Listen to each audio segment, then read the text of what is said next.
Evanes Nzouaki a accouché de son 5e enfant à l'hôpital de Chitungwiza, dans la banlieue de Harare.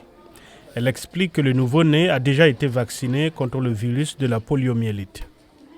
Le Zimbabwe a lancé une campagne de vaccination d'urgence contre la maladie après que les autorités sanitaires ont confirmé l'existence d'un cas à la fin de l'année dernière.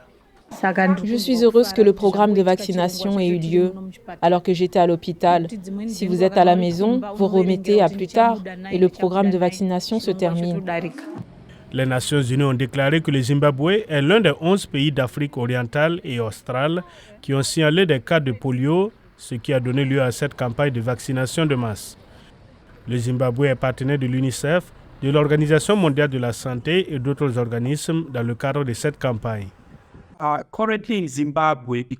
Actuellement au Zimbabwe, parce que le pays a enregistré plus de 15 cas de polio depuis l'année dernière, une campagne est en cours ciblant 4,2 millions d'enfants de moins de 10 ans.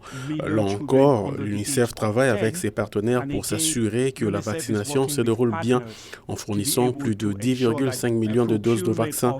Et nous espérons que d'ici la fin de ces deux campagnes, toute la population cible sera vaccinée.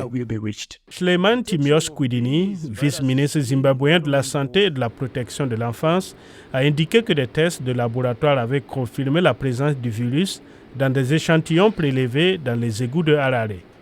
Un autre cas a été confirmé à environ 3 heures de route de la capitale. La détection de ces virus dans l'environnement ou chez les hommes constitue une épidémie de polio dans le pays. Bien que la nouvelle soit préoccupante, le ministère tient à rassurer le public. Nous avons pris des mesures rapides pour enquêter sur l'épidémie et la contenir afin d'empêcher toute propagation. Kwidini a exhorté les citoyens à coopérer avec les autorités chargées de la vaccination contre la polio afin que le virus puisse être éradiqué du Zimbabwe. Pendant ce temps, le pays se bat également pour contenir une nouvelle épidémie de choléra.